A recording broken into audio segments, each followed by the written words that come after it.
শরীফুল রাজের সঙ্গে মন্দিরের প্রেমের গুঞ্জন, এটা শুধুই গুঞ্জন ছিল? এটা এখন বলে দিলে তো সারপ্রাইজটা চলে গেল। আনকমন কিছু, কমন জিনিস আমি একদম পছন্দ করি না। যা রটে কিছুটা হলেও বটে। তোগুলো নায়িকা থাকতে যখন আমাকেই নিচ্ছে, এখন কিছু মানুষ তো জেলাস হবেই। সবাইকে ভাই বানাই দেওয়া উচিত না। আমি তো নাচের মানুষ। কাজল রেখা যুক্ত হওয়ার গল্পটা কি ছিল? এরকম নাচতে আর কেউ পারবে না তুমি ছাড়া। তিনি নাচেন ভালো, অভিনয়ও দুর্দান্ত। কাজল রেখা দিয়ে তিনি দর্শক হৃদয় জয় করেছেন, আর নীলচক্র দিয়ে নিজেকে নিয়ে গেছেন অন্য উচ্চতায়। বুঝতেই পারছেন, বলছিলাম মন্দিরা চক্রবর্তীর কথা। স্টার পডকাস্টে আজকে আমার অতিথি মন্দিরা চক্রবর্তী, আর আপনাদের স্বাগত জানাচ্ছি আমি আলকাসির। মন্দিরা, স্বাগত। কেমন আছেন? আমি ভালো আছি, আপনি কেমন আছেন? আমিও বেশ ভালো আছি। কি শুনছিলেন মুগ্ধ হয়ে? আমি আমার নিজের প্রশংসা শুনছিলাম। একটু তো প্রশংসা করতেই হয়। Thank you. Thank you. মন্দিরার নামটা কার রাখা? মন্দিরা নামটা রাখা হচ্ছে মন্দির থেকে, যে পুজো করে পণ্ডিত ঠাকুরমশাই আমরা যাকে বলি, উনি রেখেছে। আচ্ছা, আপনি খুলনার মেয়ে। হ্যাঁ। খুলনার ছোটবেলার একটু গল্প শুনি। ছোটবেলা থেকে অবশ্য খুলনায় খুব বেশি দিন কাটাননি। না, খুব বেশি দিন না, আমি মানে যাওয়া আসার মধ্যে সবসময় থাকতাম আমি। ছোটবেলা থেকে খুলনায় প্রচুর স্মৃতি আমার আসলে খুবই ভালো কেটেছে। মানে থাকে না যে যদি আমাকে কখনো কেউ বলে যে তোমার জীবনে যদি পাস্ট থেকে তুমি যদি কিছু চাও, তুমি কি চাবে, আমি বলবো যে আমার ছোটবেলা আমি চাই। মানে এত সুন্দর ছিল আমার ছোটবেলা। আচ্ছা, এখন কি জীবনটা সুন্দর না? এখনও সুন্দর, কিন্তু তখন আসলে এখনের যে কাজের প্রেশার, একটা চিন্তা ভাবনা, নিজের জন্য চিন্তা, ফ্যামিলির জন্য চিন্তা থাকে না, বড় হলে তো দায়িত্ব বেড়ে যায়। কিন্তু তখন তো কোনো দায়িত্ব ছিল না, একদম বিন্দাস, যা মন চায় তাই করছি, ঘুরছি ফিরছি, মানে এক্সট্রা কোনো দায়িত্ব নেই। জীবনটা খুবই সুন্দর ছিল, খেলাধুলা করতাম, নাচ করতাম, প্রচুর স্টেজ প্রোগ্রাম করতাম, তো এইভাবেই আমার সময় কেটে যেত। নাচের প্রসঙ্গ যেহেতু চলে আসলো, সেরা নাচিয়ে দিয়ে আপনি আপনাকে চিনিয়েছেন খুব সম্ভবত 2012 সালে। 12তে কিভাবে যুক্ত হওয়া? যুক্ত হওয়া হচ্ছে যখন লাক্স হতো, তো আমার ফ্যামিলি, মা চাইতো যে আমি লাক্সে যাই। তো আমি চাই না কেন, আমার কখনো মন টানতো না। মা বাবা চাইতো, থাকে না, ফ্যামিলি চায় না আমি চাচ্ছি, এরকম তো অনেক পরিবারে হয়েছে। কিন্তু আমার উল্টোটা, মা বাবা চেতো কিন্তু আমি চাইতাম না। মানে আমার কাছে মনে হতো যে ওখানে গিয়ে কি হয় না হয়, বা আমি গিয়ে কি করব, থাকে না, তখন তো আরও অনেক ছোট আমি। তখন আমি চিন্তা করতাম যে না, এগুলো অ্যাকচুয়ালি আমার জন্য না। সো তখন যখন আবার দেখা গেল যে নাচের কোনো একটা প্রতিযোগিতা আসছে, তখন আমি খুব ইন্টারেস্ট ফিল করেছি যে আমি তো নাচের মানুষ, সো এটা আমার জন্য পারফেক্ট। তো তখন আমি গিয়েছি কম্পিটিশনে, অ্যান্ড অনেকটা মাস ধরে আমাদের কম্পিটিশন হয়েছে, 7 মাস আমরা একসাথে ক্যাম্পে ছিলাম। সো ওখান থেকে বেরিয়ে তো সেকেন্ড রানার আপ হলাম, তারপরে তো মিডিয়াতে কাজ করেছি। আচ্ছা, একটা পারফরমেন্স আমি আপনার দেখেছি, হাত বাঁধা ছিল বা হাত নাই, মানে পারফরমেন্স হচ্ছে দেখেছেন ওটা অনেক বছর আগে, অনেক বছর আগে। হ্যাঁ, কিভাবে পারফরমেন্সটা করেছিলেন বলেন তো? ওটা একটা সেগমেন্ট ছিল আসলে, যে ক্রিয়েটিভিটি, অন্য কিছু করে দেখাতে হবে। সো আমার কোরিওগ্রাফার অনেক চিন্তা করেছে কি করা যায়, অ্যান্ড দেন আমরা ভাবলাম যে এরকম কিছু আমরা ট্রাই করতে পারি, যে আমাদের নাচ তো হচ্ছে হাত আর পা দিয়ে, সো হাত ছাড়া কিভাবে নাচা সম্ভব, অনেকেরই তো হাত নেই। সো তাদেরও তো নাচতে ইচ্ছা করে, আর সামহাও একটা স্বপ্ন থাকে, তো ওইভাবেই কোরিওগ্রাফি করা হয়। আর প্রচুর ভয়ে ছিলাম যে পারবো কিনা, বা যেইভাবে আমরা ভাবছি ওভাবে হয়ে উঠবে কিনা, বাট না, দেখলাম যে জাজরা প্রচুর পরিমাণে প্রশংসা করেছে। খুব ভালো করেছেন। প্রথম সিনেমা আপনার কাজল রেখা, যেটা আমি বলছিলাম, কাজল রেখা যুক্ত হওয়ার গল্পটা কি ছিল, বা গিয়াসউদ্দিন সেলিম ভাইয়ের সঙ্গে কাজ করার এই প্রসেসটা কি ছিল? সেলিম ভাইয়ের সাথে তো আমার পরিচয় 2015 সালে প্রথম। তো ওই টাইমে একটা কাজ ব্যাডে বলে আমার সাথে মেলেনি। স্বপ্নজাল? হ্যাঁ। আপনার করার কথা ছিল? ইয়াস, আমি অডিশনও দিয়েছিলাম, পছন্দও করেছিল, সব কথাও হয়ে গিয়েছিল, কিন্তু আমার হচ্ছে কেন এইচএসসি এক্সাম ছিল। ও আচ্ছা। তো মা বাবা চাইনি, ওটা তো অ্যাকচুয়ালি মেইন, এমন না যে নর্মাল কোনো এক্সাম স্কুলের যে না দিলেও হবে, তো এটা তো পসিবল না, তখন ওটা আসলে করা হয়নি। আবার এতটা বছর পর আবার সেলিম ভাই কি মনে হয়েছে যে না, এই মেয়েটাকে আবার নেওয়া উচিত। সো ওইভাবেই আসলে নেওয়া। আর এটা তো অনেকবার বলেছি, সেলিম ভাইয়ের সাথে আমার ছোটো একটা কাজ হয়েছিল ওই যে করোনার টাইমে। সো ওইখানেই আসলে বেসিকলি আমাকে দেখে কাজল রেখা বলে সবাই ডাকতেন সেটে। তো ওটা তো আমি আসলে বুঝতাম না, মনে হয় এমনিই ডাকছে হয়তো, ভাল লাগলে থাকে না আমরা এক একজনের নাম দিয়ে দিই ভালোবেসে। তো তারপরেই তো পুরাটা মিরাকেল। হ্যাঁ। তার মানে বোঝাপড়াটা সেলিম ভাইয়ের সঙ্গে আগেই ছিল। হুম, অনেক বছর আগে। আচ্ছা, শরীফুল রাজের সঙ্গে বোঝাপড়াটা কবে হলো? কার সাথে? শরীফুল রাজের সঙ্গে।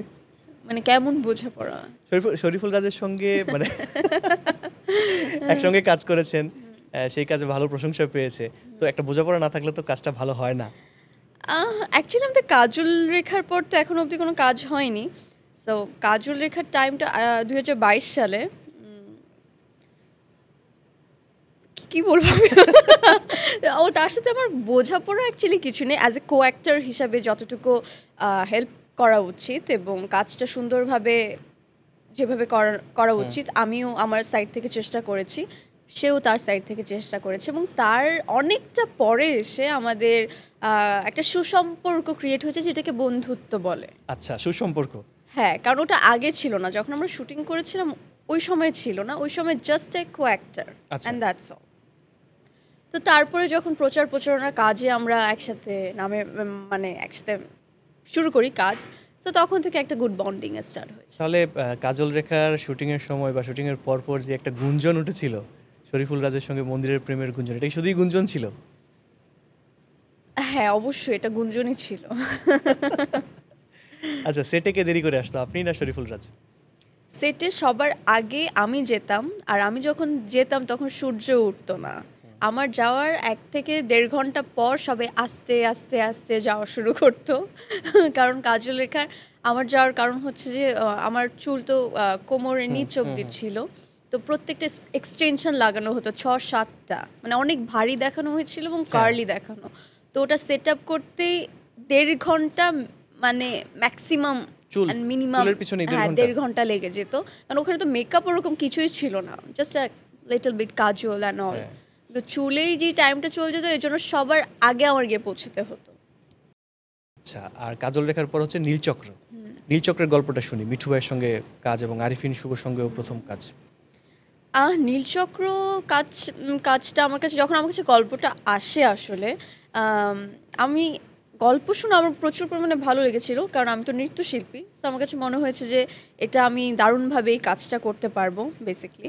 তো কাজটা খুব সুন্দর হয়েছে এবং মিঠু ভাই as a my dear person, তার সাথে আমার এই প্রথম কাজ, কিন্তু ডিরেক্টর হিসাবে সে খুবই অমায়িক।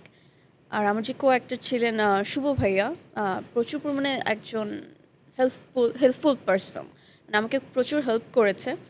আর সব কিছু ঠিকঠাক করে আমার একটা দুঃখ আছে এটা নিয়ে। হ্যাঁ, কারণ এটা আমি আগে পরে কখনো বলিনি। যখন আমার কাছে গল্পটা আসে, গল্পের হচ্ছে পুরোটা আমি যেটা পড়ে আমি সাইন করেছি বেসিকলি। তো যখন আমি শুটিং সেটে গেলাম এবং একটার পর একটা ইনসিডেন্ট হলো, শুভ ভাইয়ার মা মারা গিয়েছিল, তারপরে সে সামহাও থাকে না, এটা তো হতেই পারে। সো কোনো একটা আপস অ্যান্ড ডাউন চলছিল বা শুটিংয়ের কোনো একটা ঝামেলাতে অনেকগুলো সিন বাদ পড়ে গিয়েছে। হ্যাঁ, আর এবং সেই সিনের মধ্যে আমারই বেশ কয়েকটা সিন, 4-5টা সিন বাদই পড়ে গিয়েছে। ওখানে বড় একটা গানও ছিল, আমার পুরা নাচের একটা সেগমেন্ট ছিল এবং আরও অনেকগুলো দৃশ্য ছিল। সো যখন আমি দেখলাম এগুলো কিছুই হচ্ছে না, বলছে বাজেটের একটু স্বল্পতা এবং শুভ ভাইয়ের এই মুহূর্তে যে কন্ডিশন সব কিছু মিলে আমরা পেরে উঠছি না। সো আমার তখন একটু কষ্ট লেগেছিল, কারণ আমরা যে নীলচক্র এখন দেখছি এইটা প্রথমে ছিল না। আচ্ছা, হ্যাঁ, সো আমি প্রথমে যে গল্পটা পেয়েছি নীলচক্র, আরও যে দৃশ্যগুলো বাদ গিয়েছে এবং গানও বাদ গিয়েছে, তো ওটা তো দেখে আমি সাইন করেছি, রাইট? তো তারপরে যখন ওগুলো থাকবে না, তো তখন তো আমি অফকোর্স কষ্ট পাবো, রাইট? হ্যাঁ, তো ওটাই আমার হয়েছে। কিন্তু আমি এই কথাটা কাউকে কখনোই বলিনি, ফার্স্ট হয়তো বললাম, ডিরেক্টরকেও বলিনি। আচ্ছা, কিন্তু কষ্টও লেগেছে। সো আমি চিন্তা করছি ইটস ওকে, সবার লাইফে তো আপস অ্যান্ড ডাউনস যায়, সো এটা নিয়ে আমি আর কথা না বাড়াই, হতেই পারে।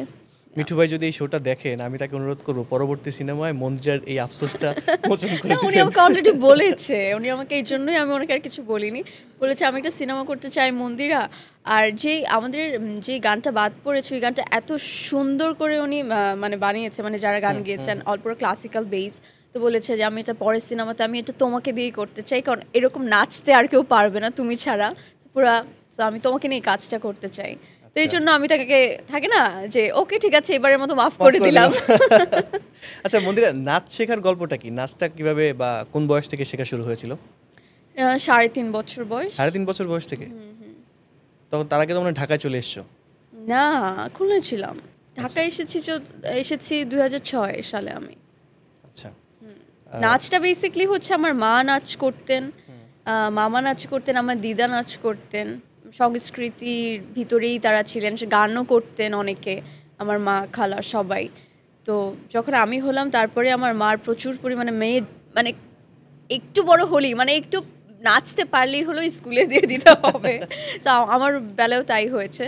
তো 3.5 বছরেই আমি কিন্তু স্কুল মানে পড়াশোনার স্কুলের আগে নাচের স্কুলে ভর্তি হয়েছি। বাহ, এজন্য আমরা একজন ভালো নৃত্যশিল্পী পেয়েছি মনে তো হয়।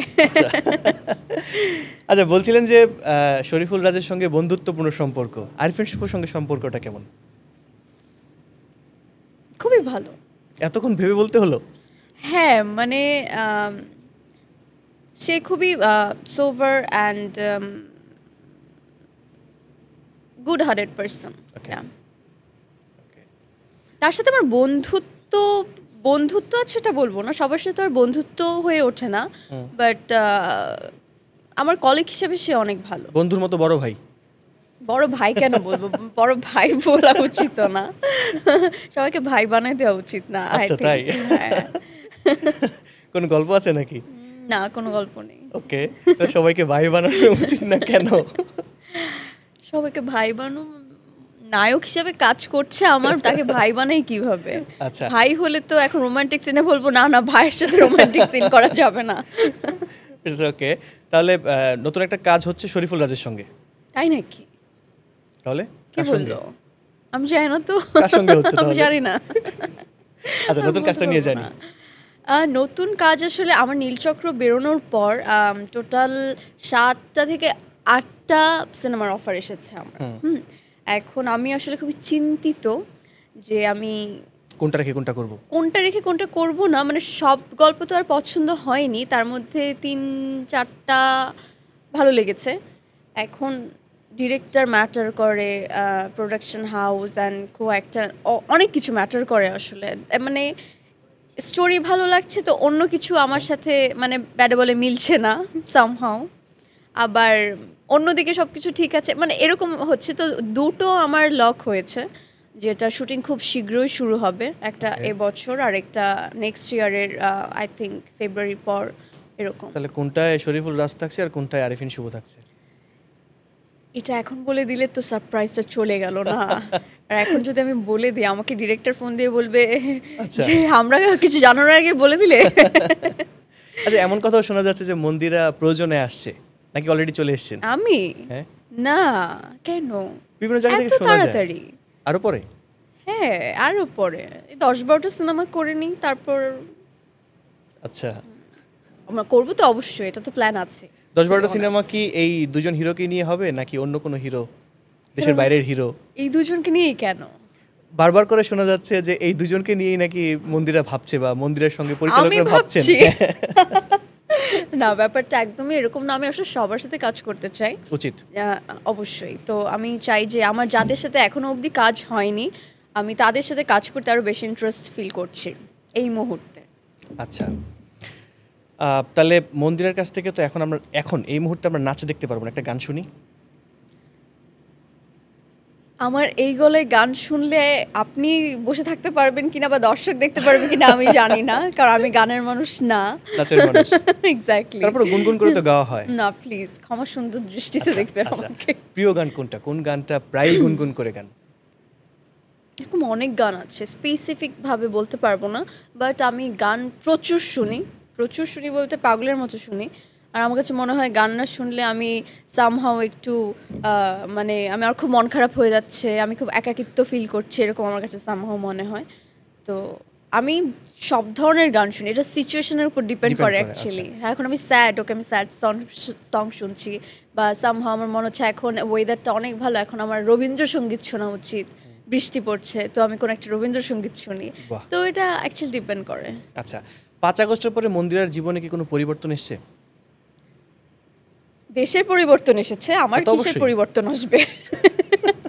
হ্যাঁ, পরিবর্তন বলতে মেন্টালিটি একটু চেঞ্জ হয়েছে, যে আমার মনে হয় যে দেশ যদি ভালো থাকে আমরাও ভালো থাকবো, দেশ অস্থির থাকলে আমরাও অস্থির থাকবো, আমাদের সব কিছু কাজকর্ম, আমাদের লাইফ স্টাইল অ্যান্ড আমাদের ইন ফিউচার নিয়ে ভাবনাটাও বেড়ে যাবে। তো আমার মনে হয় দেশ পুরাটা ঠিকঠাক থাকলে আই থিঙ্ক আমরাও শান্তিতে ঘুমাতে পারবো। মন্দিরাকে আমরা বিভিন্ন সময় বিভিন্ন প্রোগ্রামে শাড়িতে দেখি। শাড়ি কি পছন্দ? প্রচুর কতগুলো শাড়ি আছে কালেকশন? প্রচুর, এর গণে শেষ করা যাবে না। তাই? সেগুলোর অধিকাংশই কি ভারত থেকে কেনা? না, এরকম না ব্যাপারটা, বাংলাদেশ থেকে প্রচুর আছে। আমার অ্যাকচুয়ালি বাংলাদেশের বেশি, কারণ আমার জামদানির কালেকশন প্রচুর। মানে আমার এমন কোনো কালার আর নেই যে সেই কালারের জামদানি আমার নেই, ব্যাপারটা এরকম। আচ্ছা, সেটা আমার এটার জন্য আমি না, এটা আমার মা কালেকশন করেছে আমার জন্য। বাহ। হ্যাঁ, তো এই Lucky. সময়টা, হ্যাঁ এক্স্যাক্টলি, আমার মা প্রচুর সব, শুধু জামদানি নয়, বেনারসি জামদানি আর যত দেশীয় যত টাইপের আছে সব কিছু মা কালেকশন করে রাখে। বাহ। আপনাকে নিয়ে কোন রিউমারটা সবচেয়ে বেশি আপনি শোনেন? এটা আমি বলতে চাই না প্লিজ। আমি এটা নিয়ে বলতেই চাই না। আমার এখন, আমি তার নামও নিতে চাচ্ছি না, তার বিষয়েও কথা বলতে চাচ্ছি না, আমি এই কথাই বলতে চাই না আসলে। কিন্তু কিন্তু উনি আপনাকে কেন সহ্য করতে পারে না? কি আমাকে কেন সহ্য, যার নাম নিতে চাচ্ছেন না, আমাকে আমাকে কে সহ্য করতে পারে না? আপনি যার নাম নিতে চাচ্ছেন না সে নামটা আমি কেন নেব? আমি জানি না আমাকে কে সহ্য করতে পারে কি পারে না। আমার মনে হয় আমাকে সবাই পছন্দ করে, সহ্য করতে পারে, আচ্ছা, কিন্তু যাই না। তাহলে মন্দিরাকে নিয়ে মাঝে মধ্যে বা আগে পরে আমরা যে ফেসবুক স্ট্যাটাসগুলো দেখি আপনার ইন্ডাস্ট্রির লোকজন, তারা কি ভালোবেসে স্ট্যাটাসগুলো দেয়? কি স্ট্যাটাস? কি স্ট্যাটাস আমি এখন পরে বলবো আপনাকে। আপনার please, আমি আসলেই জানি না। নীলচক্র সিনেমা মুক্তির আগেই একটা স্ট্যাটাস দেখলাম আমরা, আপনার কলিগের সাবেক স্ত্রী, তিনিও নায়িকা, তিনি সেগুলো কি ভালোবেসে আপনাকে দিত? Got it. এটা আমি শুনেছি, কারণ দেখেননি? আই থিঙ্ক না, মানে যে মুহূর্তে স্ট্যাটাস দিয়েছিল ওই ঈদের টাইমে, রাইট, ঈদের time এ, যখন হ্যাঁ। সিনেমা সিনেমাটা চলছিল, release হয়। রিলিজ হবে এরকম, তো ওই টাইমে আমার তো নিঃশ্বাস ফেলার টাইম ছিল না, ইন্টারভিউ দিতে দিতে দিতে দিতে। সো কে আমার নামে কি লিখছে, কি মন্তব্য করছে, এই সময়টা আসলে আমার নেই, টু বি অনেস্ট। তো আমি অনেক পরে শুনেছি আমার ফ্রেন্ডসদের মাধ্যমে। এটা নিয়ে আমি আসলে একদমই বদার না। আচ্ছা। আর টু বি অনেস্ট, যদি আমার কাছে জানতে চান এটা আমার কাছে কীরকম লেগেছে, আমি বলবো যে আমার কাছে খুবই ভালো লেগেছে। এবং যতটা মানুষ জানতো না যে ঈদে নীলচক্র আসবে, আমি প্রচারণার কাজ করে দিয়েছে আমার কাছে। আচ্ছা। একদিক থেকে আমি পজিটিভ ওয়েতে নিয়েছি যে ওকে ফাইন, যারা যারা জানতো না এখন তারা জেনে যাবে যে আমার মন্দিরা চক্রবর্তীর একটা নীলচক্র আসছে। তো সেটার জন্য আমি তার প্রতি কৃতজ্ঞতা বোধ দেখানো উচিত আমার। বলেছেন তাকে? বা- বলিনি, এই যে Okay, বললাম। আজকে বললেন। এক্স্যাক্টলি। তার মানে কেউ একজন আপনার অপছন্দের মানুষ তো আছেই, যারা- আমার? মানে আপনাকে অপছন্দ করে এরকম মানুষ তো আছেই, সবাই তো আপনাকে ভালোবাসবে না। অবশ্যই না, এটা তো স্বাভাবিক ব্যাপার। আর আপনি ইন্ডাস্ট্রির কাকে পছন্দ করেন না? কাকে পছন্দ করি না? থাকে না যে কেউ একজন সামনে পড়ে গেল, একটু ইগনোর করে গেলাম, এরকম কে? এরকম কেউ এখনো অবধি হয়নি আসলে। আচ্ছা। আমার সাথে সবার খুবই সুসম্পর্ক। আর আপনি যাকে নিয়ে বললেন যে আমাকে নিয়ে স্ট্যাটাস দিয়েছে, আমি তাকেও ভীষণ রকমের পছন্দ করি। এবং এটা আমি আজকে থেকে না, অনেক বছর আগে থেকে থেকে। প্রত্যেকটা ইন্টারভিউতে আই থিঙ্ক আমি বলেছি। কারণ আমার তার সব কিছুই ভালো লাগে, অ্যান্ড দ্যাটস অল। এখন আমার একজনকে ভালো লাগে মানে যে তারও আমাকে ভালো লাগতে হবে, এটা তো কোনো এরকম না। মানে ঠিক, নেই ঠিক, আসলে। ঠিক। তো সে আমাকে কীভাবে দেখছে I don't care actually, but আমার তাকে ভীষণ ভালো লাগে। আর এখনও অবধি আমি যতদিন ইন্ডাস্ট্রিতে কাজ করছি, আমার এরকম নেই যে আমি কাউকে দেখতে পারবো না বা পছন্দ করি না, না এরকম কেউ নেই আসলে। আচ্ছা। এই তালিকায় কারোর নাম না উঠুক। মন্দিরা আবার আমেরিকা যাচ্ছেন কবে? আমেরিকা তো আমার যাওয়ার কথা, কারণ নীলচক্র অনেক পরে রিলিজ দিচ্ছে। সো আই থিঙ্ক শুভ ভাই চলে গিয়েছে, তো আমাকে বলছে, কিন্তু সামহাও আমি শুটিংয়ের ডেটের কারণে অল আমি যেতে পারবো কিনা এখনও অবধি জানি না। গেলে কাজের জন্যই যেতে হবে, যেহেতু নীলচক্র রিলিজ হবে, কিন্তু তারপর দর্শকরা মনে করবে মন্দিরা ওখানে আবার থাকতে চলে গিয়েছে বা ঘুরতে চলে গিয়েছে বয়ফ্রেন্ডের সাথে। অনেক নায়িকা অনেক দেশে যায়, থাইল্যান্ড যায়, মালদ্বীপসে যায়, বিভিন্ন জায়গায় যায়, সেগুলো নিয়েও যেমন কথা হয় তার চেয়ে বেশি কথা হয় আপনার আমেরিকা থাকাটা নিয়ে। এবং আপনার সহকর্মীরাই বা আপনার সিনিয়র, ইন্ডাস্ট্রির সিনিয়র, তারাই এইটা নিয়ে আঙুল তুলে যে কিভাবে আমেরিকায় থাকে। আমেরিকার মতো একটা জায়গায় বাংলাদেশ কমিউনিটি নিয়ে যারা কাজ করছে, যারা বাংলাদেশের মানুষজন আছে, ওখানে যতগুলো প্রোগ্রাম হচ্ছে, বছরে অনেকগুলো প্রোগ্রাম অনেক হয় program হয়। প্রত্যেকটা স্টেটে, তো সবাই ঘুরে ফিরে মন্দিরা চক্রবর্তীকে যাচ্ছে। তো এটা যখন তুমি শুনবে, এটা তুমি প্রাউড ফিল করবে না? এখন এতগুলো নায়িকা থাকতে যখন আমাকেই নিচ্ছে, এখন কিছু মানুষ তো জেলাস হবেই, কিছু মানুষ তো নিউজ করাবেই তাদের কাছের মানুষ দিয়ে, যে দেখো কেন কি করছে, যাচ্ছে কেন বা কি, অর সামথিং লাইক দ্যাট। কিন্তু আমার কথা হচ্ছে যে আমি যে পারপাসে যাচ্ছি সেটা তো আমি মানে ফেসবুকে দিয়ে দিচ্ছি যে আমি এই স্টেটে এই প্রোগ্রাম করছি, এই অ্যাওয়ার্ড পাচ্ছি, আবার অন্য স্টেটে যাচ্ছি। তো এটা আমার মানে দেয়া, মানে পাবলিক অলরেডি দেখছে, কিন্তু তারপরেও যখন এরকম কথা ওঠে যে এতদিন থাকছে কেন, যাচ্ছে কেন, আসছে কেন, এত কিছু কিভাবে কি, or something, I really don't know এই আচ্ছা। টাইপের কথা কেন ওঠে। মানে প্রশ্নগুলো অবান্তর, তাই বলবেন? অফকোর্স অবান্তর, কারণ এটা একটা একদম নর্মাল কমন সেন্স যে একটা আর্টিস্টকে যখন আপনি কোথাও নিয়ে যাবেন, তো তার যাওয়া আসা থাকা থাকা, খাওয়া হ্যাঁ। পুরাটাই আপনার উপর ডিপেন্ড করছে, রাইট? এটাই তো হয়ে আসছে, এটাই হয় বেসিকলি।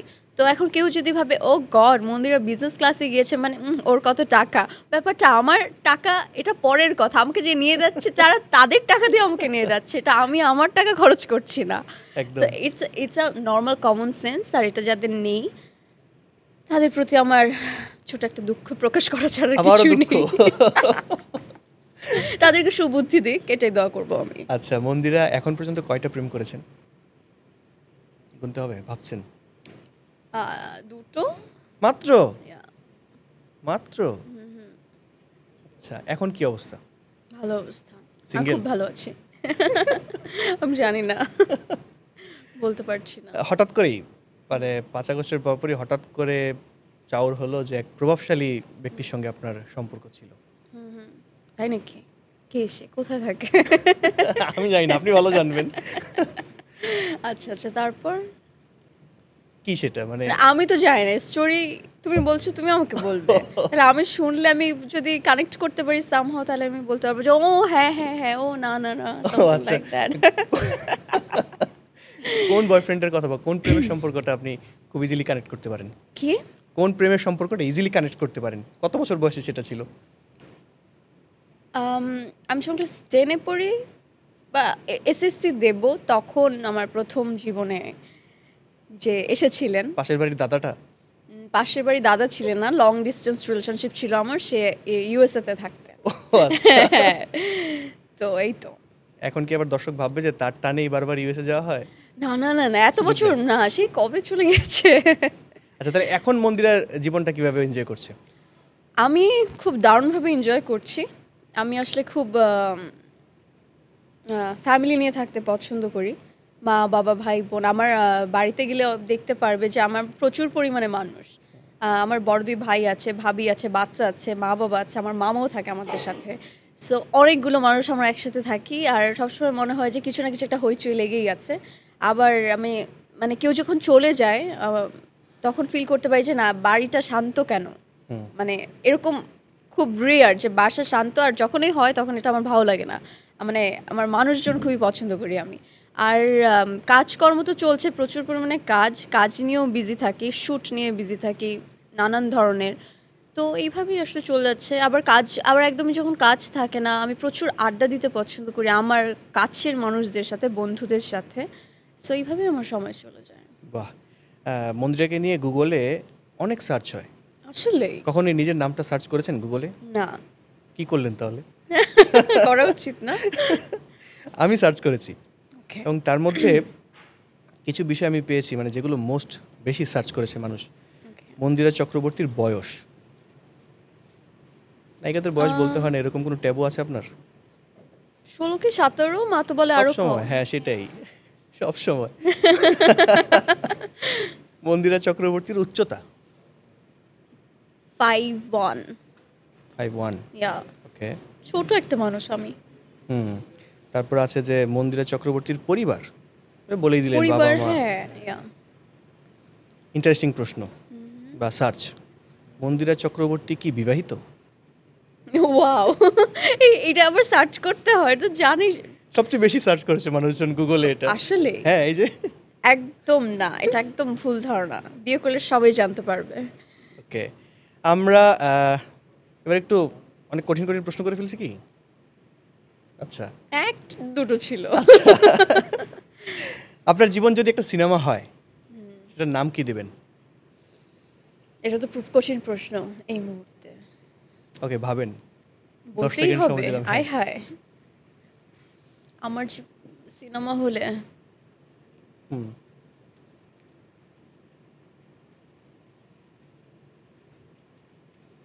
I don't know, মাথায় আসছে না আমার।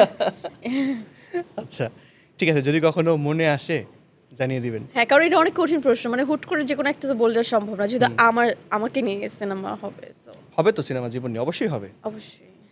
কোন পার্টটা নিয়ে বেশি হবে? ইন্টারেস্টিং এ হবে। ওকে Yeah.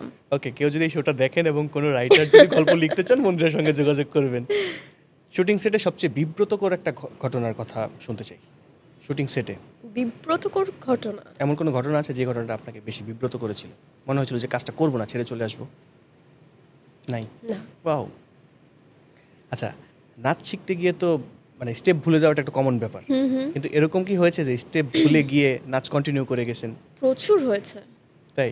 আমার ইতিহাসে এরকম প্রচুর আছে যে আমি নাচ করতে গিয়ে স্টেপ ভুলে গিয়েছি, কিন্তু আমার ইতিহাসের পৃথিবীর কেউ বুঝতে পারেনি যে আমার কোনো মিস্টেক হয়েছে। ওরে বাবা। এক্স্যাক্টলি।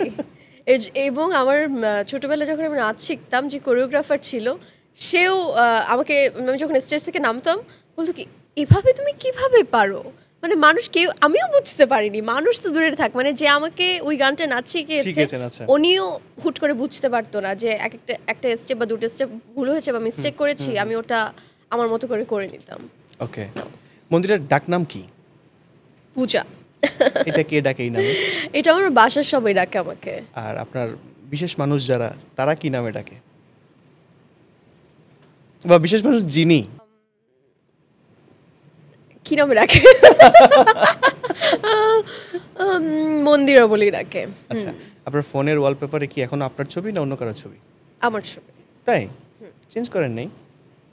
আমার ফোনে তো আমার ছবিই থাকবে, তাই থাকে না যে, যেমন আমার ফোনে আমি মাঝে মধ্যে আমার পছন্দের যারা থাকেন। আমার দুটো ফোন, একটা ফোনে আমার ছবি আর আরেকটা ফোনে হচ্ছে মা সরস্বতীর ছবি। আচ্ছা, ওকে।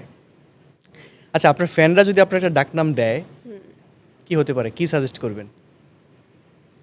অফকোর্স ভালো কিছু, আনকমন কিছু, কমন জিনিস আমি একদম পছন্দ করি না। খাবারের ব্যাপারে আপনি কোন টিম? বিরিয়ানি টিম না ফুচকা টিম? ফুচকা। তাই? বিরিয়ানি চলে, কিন্তু অতটা লাইক করি না আমি। কারো বিয়ে টিয়ে হলে বা কোনো দাওয়াতে, দ্যাটস ফাইন। আচ্ছা, হঠাৎ করে যদি আপনাকে বলা হয় নাচটা ছেড়ে দিবেন, শুধু অভিনয় করে জীবন চালাতে হবে, মেনে নেবেন? এই যে প্রথম বয়ফ্রেন্ডের কথা বললাম না, তার পরিবারই বলেছিল নাচ ছেড়ে দিতে, এজন্য আমি তাকেই ছেড়ে দিয়েছি। এটা কখনো সম্ভবই না। আচ্ছা, শুটিং শেষ করে বাসায় গিয়ে প্রথম কোন কাজটা করেন? শুটিং শেষে বাসায়